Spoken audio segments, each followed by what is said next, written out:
Welcome to The Critical Path, Greater Vancouver REALTORS professionalism and innovation-focused podcast. I'm your host, Jesse Lalime. Each episode, we sit down with industry leaders to discuss the critical issues affecting our profession and the paths we must take to overcome them.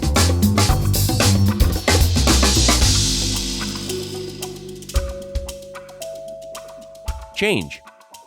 It's the only constant in life, and that's certainly true at GVR these days.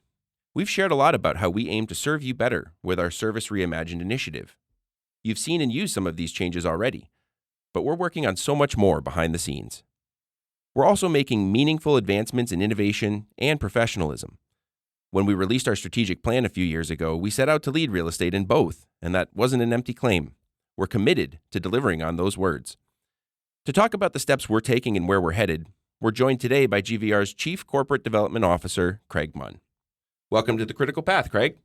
Hey, Jesse. Thanks for having me on the pod in this Movember. We get for your viewers at least, to get a historical record of the mustache I'm attempting to grow here. Right. So when they see you without it later, they know this was done in November. Now, full disclosure before we jump in, Craig was actually my manager in communications until recently. He's not nearly as involved in my day-to-day anymore, which means we're going to ask him some tougher questions. We've got him on the hot seat today, folks. So I hope you're ready, Craig. Yeah. Fire away. Well, and I joke, this is, it's less about kind of grilling and more about exploring and extracting some information out of you. So let's just get into it.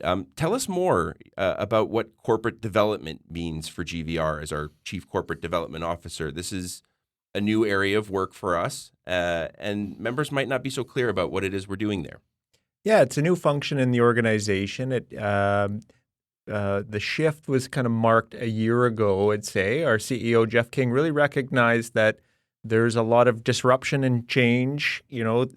Some years you might be able to say that those are kind of trite phrases that are always applicable, but they are specifically, right now, we are going through disruption and change, whether it's market pressures or tariffs and what's going on in the U.S. or AI or lawsuits, and there's all number of things going on. And there was a recognition that we need to think differently about our business as well. And so we developed, very purposefully kind of the chief membership officer role and consolidated the kind of member experience all in one place there that we've had a lot of conversations around, and launched the Service Reimagined initiative that's just really focused on reimagining. I'll just kind of rephrase the initiative, reimagining how we serve our members and in the modern era going forward. And the other side of it was corporate development that was established. And I was kind of tapped to lead it. And it's really about thinking differently about partnerships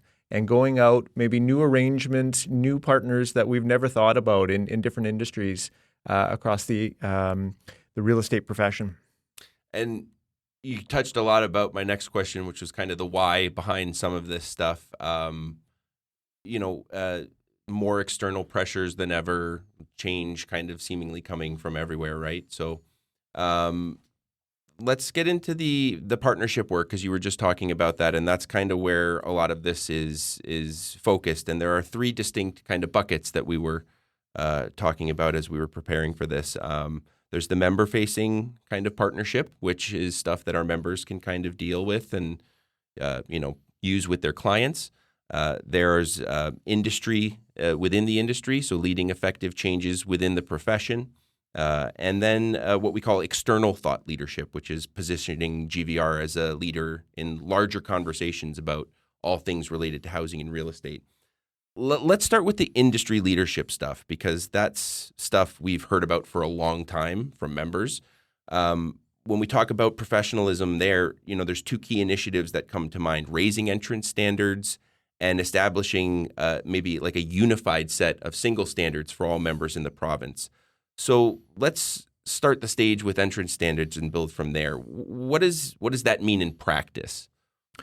Right, yeah. It really stems from some of your listeners will remember a few years ago we released a white paper on professionalism, and that was a really comprehensive look at how do we raise the bar in really kind of tangible, measurable ways. It's easy for us to all agree on the notion of raising the bar, but what does it actually mean to lift it? How will we know that we've achieved any progress?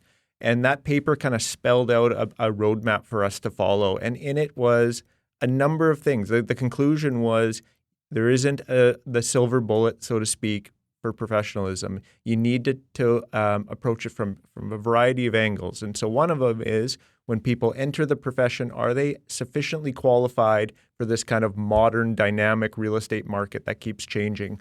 Our view from that part of it has been that they haven't been modernized in some time, the licensing exam and the standards, and they need to be looked at. And so we're calling on government to come together. We're having conversations with the regulator and with different kind of government bodies, as well as partners across the profession, and talking with academia as well, and saying we should all get together, form some sort of advisory group, and look and explore what should the entrance requirements look like for a modern realtor today, tomorrow, 10 years from now. And we think there's a lot of room to kind of make advancements in this area. We don't think it's a cure-all. You always also have to look at how members of a profession are educated year in and year out, and how they keep their skills sharp and their knowledge high.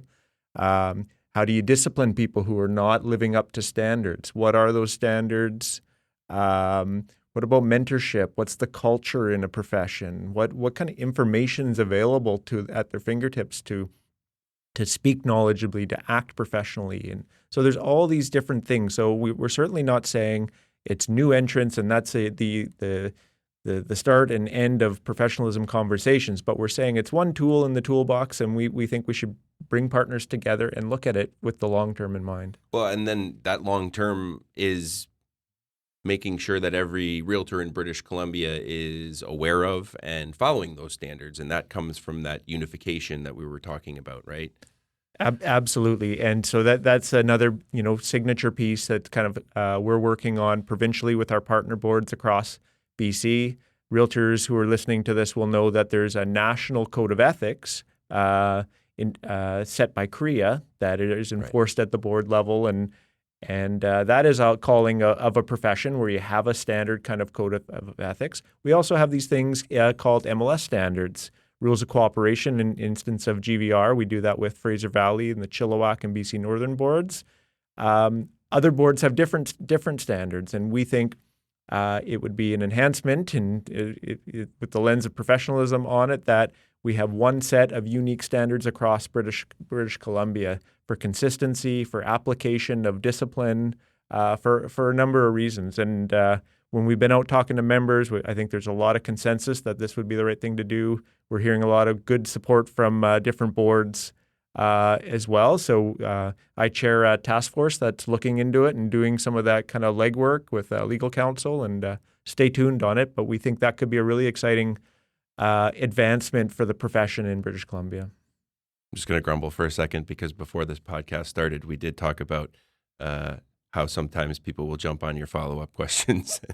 Oh, no. I was literally going to ask you about what the reception's been like through the early part of this work, and you nailed it before I got there. So points for you, Craig, there. And you mentioned some of the organizations we're partnering with on elevating these entrance standards. What has the reception been like from them as we've approached them about some of these ideas?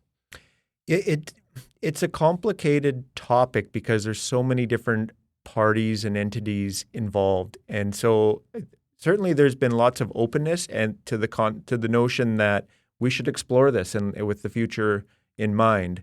But some of the complexity comes in when you look at interprovincial standards. We have laws in the country that say that they need to be consistent across. You can't have higher kind of barriers to entry, so to speak, in one province and then much lower in others.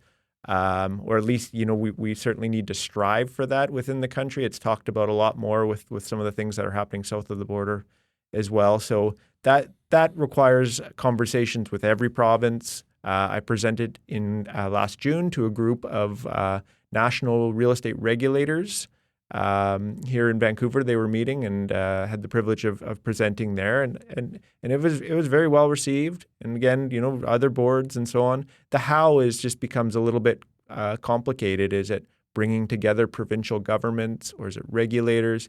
Is it the profession kind of building a bit of a framework. We're still kind of working our way through that, but have certainly there's been openness to having more dialogue and discussion. But this is not an overnight tactic. This is a kind of a long game because a lot of parties would need to consent and be involved. Too many layers and linkages, right, that are going to require the time and attention that it's needed to get this right. Yeah, and I think it probably speaks to why it hasn't been changed significantly in recent years and so on, because there's a lot of kind of interest holders there, and it takes a lot of work. So we're working our way through it, but we know that it's probably years, not months or weeks.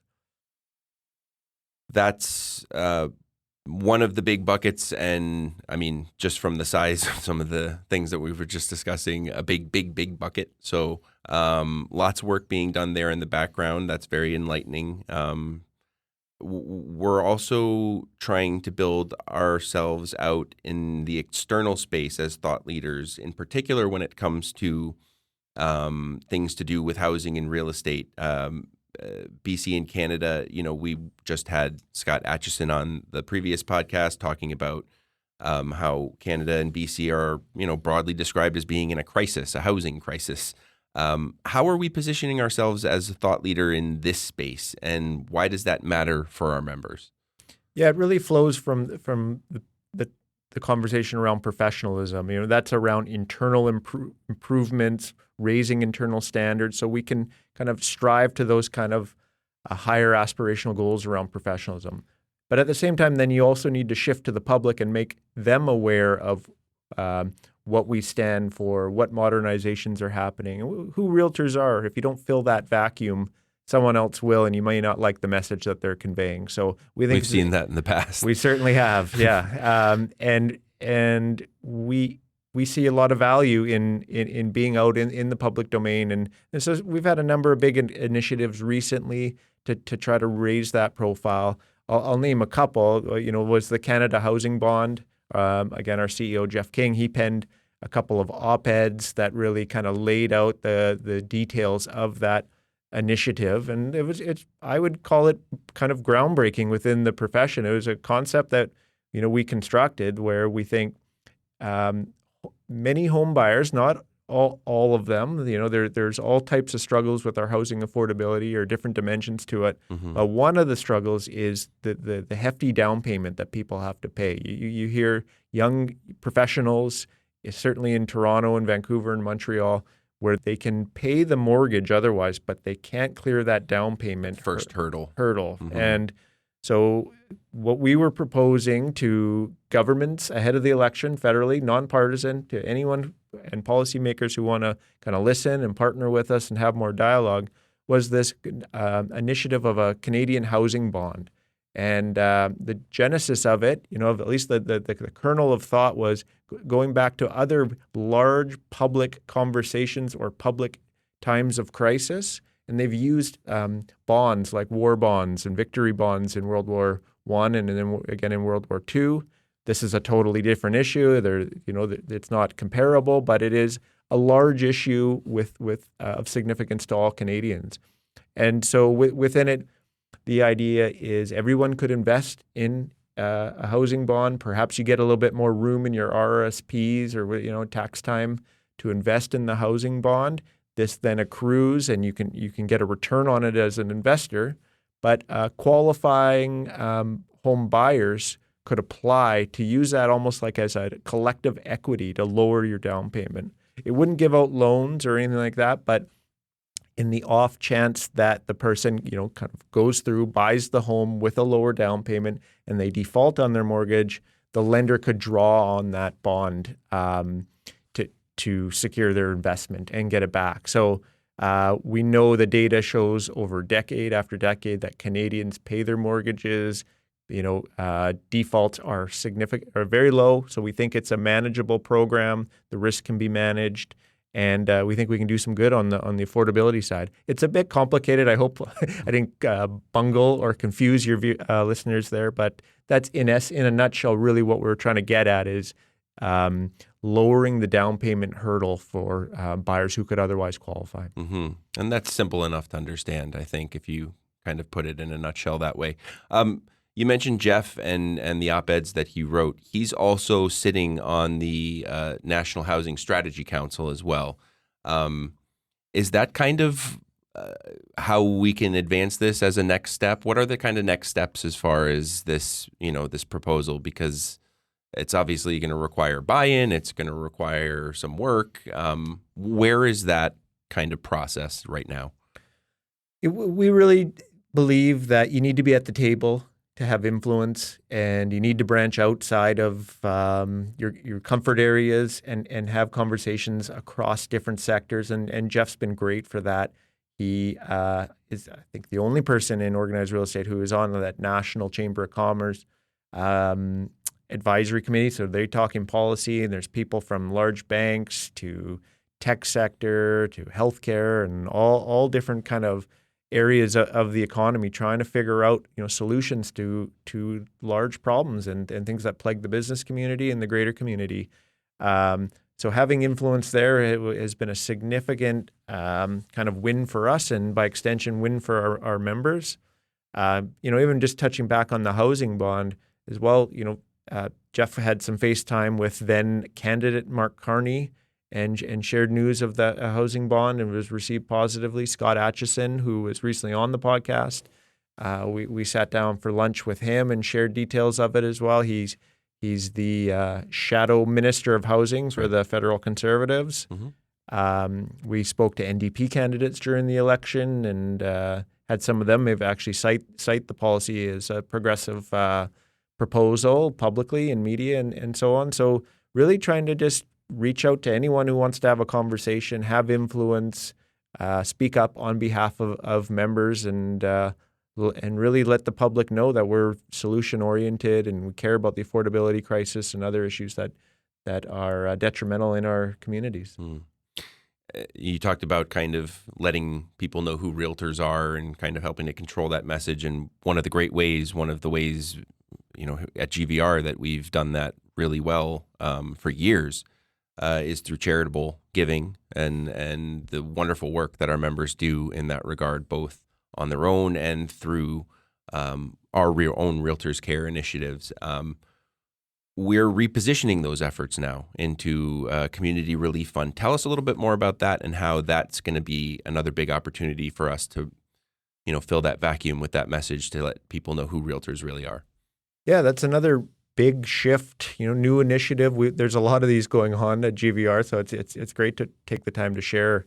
That's why you're here today. Details of all this, and it's we for a long time we've had some programs that we're really proud of. The Realtors Care Blanket Drive that had great member engagement and did a lot of good for providing warmth to people in need and the unhoused in our communities. We also had Realtors Care Shelter Drive that raised money for shelter-related charities over the years. And if you go back further, we raised money for cancer awareness and multiple sclerosis. And there's a proud history of charitable giving from our members and realtors across the country. And we're really proud of that. But we recognize that there's probably a time for a shift. COVID changed some behaviors within the charitable space. There is some government regulatory changes that affected how you can kind of fundraise at events, and all of these things kind of coalesced to a point where we realized it's time to maybe envision a new chapter in the charitable space for GVR and for our members. And so we announced this community relief fund concept, and this is based on a lot of research. We spent about 6 months looking at what other industries do, what they do in the United States, and then we spoke to our colleagues at boards across the country to figure out how do you fundraise, what's successful, what's not working, that kind of thing. And this is the outcome of that work. And the idea is really this, that we see the most kind of coming together and energy from our members in times of crisis. If people remember back to the floods in 2021 across the province. Wildfire in Lytton. The wildfire in Lytton. Realtors are some of the first professionals who just gather and, either get supplies. We had people renting helicopters for the floods. We were raising, millions of dollars for some of those wildfire There's really a charitable spirit that runs through the realtor community, and we just want to reflect that and maybe kind of bottle that a little bit with this initiative. So what it is the $1 per member per month starting in January will help kind of raise some of the funding for it, as well as converting the Medallion Club Gala into a bit of a charitable fundraiser, have a component of that. Between those two things, we think we can generate about $300,000 annually to disperse within the community, and people will be able, members of the public or realtors or anyone will be able to kind of submit causes online, to the fund, and there'll be a selection committee that we have a call out for people who are interested in maybe participating. Selection committee to decide, which of these causes to support in a given year. It'll be very difficult because there's no shortage of worthy causes. You can never plan for an emergency situation too, right? Those kind of just happen, and it's nice to be able to have some nimbleness to be able to kind of respond to those things, right? Yeah, absolutely. And so there will be some funds, for on behalf of realtors to kind of disperse out in the community and really try to demonstrate how much realtors care when issues happen, unexpected, unforeseen, or tragic circumstances that affect people's housing situation. And this Realtors Community Fund will be able to kind of step in and provide some financial relief. And we think over time, it's going to take some time to kind of iron it out and put in place the right governance processes and accountability and selection processes and criteria and all that. But over time, we think it's something that our members and all of us, who work at GVR will all be really proud of. And we think it's a kind of a legacy building type of initiative. Yeah, and look for more news as that rolls out, because again, 2026 is when that's going to start, and we'll start, sharing more as there's more to share. Moving on to the partnerships that our members can kind of see and feel and use for themselves and use for their clients. There's obviously been a couple really exciting ones already that we've launched. The TELUS partnership is the first one that comes to mind, the Welcome Home package, where we can not only have our members offering clients, exclusive rates on services as they're setting up their new homes, but, our realtors, our members themselves can take advantage of these exclusive rates. Payload's another one for brokerages, the ability to kind of handle deposits without having to involve banks. There's some really interesting stuff going on. How do these partnerships come together? These really are the result of us just almost applying a new lens to the kind of transaction environment and having conversations and focus groups with members to understand where there are needs, where there are areas for improvement that are right for GVR to maybe get involved. There's also, through these conversations, surface areas where it's like, no, that's probably not our space, and others are better situated to handle it. But there are some instances where we can kind of leverage our collective purchasing power, economies of scale, representing 15,000 members, and step in and improve aspects of the transaction or aspects of the kind of services and tools that members could benefit from. So, the first one we did this year was a real simple one where we just looked at, okay, it's a tough market and costs are high, and one of them is on advertising. And so we approached Canada Post and struck a deal for our members to be able to go in and get 30% discount on their unaddressed ad mail. So all those flyers that go out to certain postal codes, that members use that kind of more kind of traditional technique to raise the profile of themselves and their clients' listings. And so that was it. That was an easy win. It takes a few months to negotiate and get through, but we just think that's an easy thing to kind of help just kind of ease pressure for members just a little bit.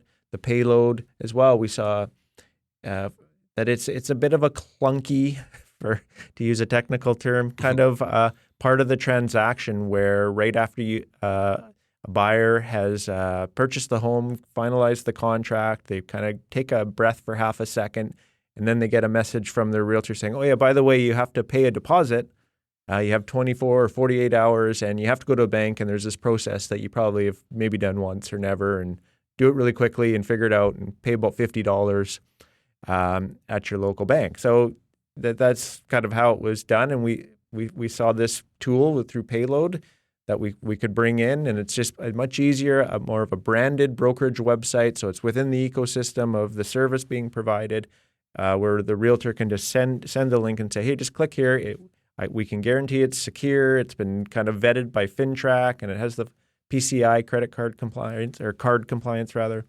And it just makes for a little bit more pleasant experience and connects the realtor and their client a little bit closer. So we thought that was a nice place for us to kind of come in and at no cost to brokerages, which we were really happy about. We were able to secure that in the negotiation. And then we're looking at other things. We know there's some frustrations from through our member survey that we had this year of forms, digital forms, manual processes where you have to input information multiple times, and it introduces opportunities for errors and mistakes. Doesn't look great for the to the consumer with the realtor and things. So we think, okay, well, maybe there's something in the forms environment that could be helpful that we could look at. We're also looking at things like Strata Document, that process of obtaining the documents, of reviewing the documents. Is there some service we can kind of procure for members that is a little bit more efficient, a little bit more cost-friendly as well? So those are some of the things. Data is another area. It's like, we're talking to some kind of data partners about, can we bring in more data and information and at the fingertips of our members, so you can have better insights about, say, kind of new construction or commercial and those kinds of things. So we're just looking at different opportunities to make the transaction a little bit more modern feeling, a little bit more efficient, a little more effective.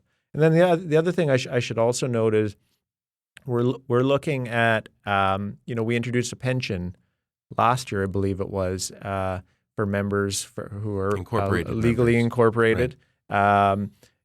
And that was a nice innovation and I encourage all members to take a close look at that. We're looking at some kind of healthcare kind of light options as well, that like additional healthcare services that we think members could benefit from, and that we might be able to negotiate some costs that they couldn't otherwise on their own individually. They're a little bit lower, and so stay tuned on some of these fronts. But this is, again, us kind of just applying a new lens to kind of old problems or issues that are out there that we know of. A little peek into the future there. That's great. As far as some of the stuff that we have already launched, we were talking about the TELUS and the Payload and the Canada Post. What kind of early returns and feedback have we had on those? Have we heard from members that they've been taking advantage from, and being able to use these things? We've heard some positive, whenever you roll something out, there's always, room to kind of bumps sometimes, speed bumps. And, but I think we've ironed those out quite quickly. And it's been pretty smooth. We've heard positive results, probably more so with Payload, because it's just, you can use it immediately and it's part of the transaction, and the payoff is obvious. I would really encourage people to look at the TELUS. Mm-hmm. That was that's a really interesting partnership that we did, and we just think it's timed right at the point where your realtors clients will really need it. You need connectivity. Mm-hmm. The moment you're moving into a home, you're looking into that. And if a realtor can step in and delight their client with this savings that, again, they could not otherwise get on their own. They're pretty significant savings. When we negotiated with TELUS, they had to kind of run it up the chain a couple of times in Toronto to get consent to offer that kind of discounts to our 15,000 members clients, which in a good year that could be 30,000, 50,000 members of the community who are working with our realtors. So I would strongly encourage you to look into that. And when you have a buyer about to move in and you're giving them the gift basket or the bottle of wine or the thank you note, send them some of those materials. I think they'll thank you for it, and it'll just strengthen those bonds. And it really is a good offer. We spend a lot of time kind of architecting that arrangement, and we're proud of it. I think a really key detail of that one too is that for the people brought in under this program, there's dedicated support just for the people within that program. You're not going to have to go through a standard TELUS support line to get help. You'll have a dedicated person who'll be able to help you set all those things up or help you with any technical issues, right? So that's right. We wanted that kind of concierge service for the people under this program to have. We didn't want some general line that was going to have a long waiting. You have to sit in the queue for a long time, or when you get somebody live, they don't know what this program is. They don't know what you're talking about. We really went to pains to ensure that wasn't the case, and TELUS was great to work with on that. They have dedicated people, and they actually hired an account executive just specifically for us, and she's going out to brokerages with us and doing presentations. So strongly encourage everyone to kind of tune in and look into that TELUS partnership. Lots to think about here. This has been really informative and exciting. Do you have any kind of final messages or anything like that you want to share with our listeners?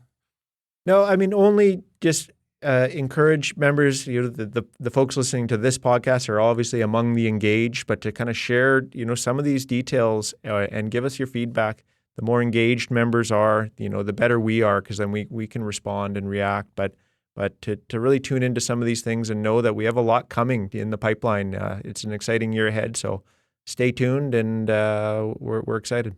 Awesome. Well, thanks again for being here today.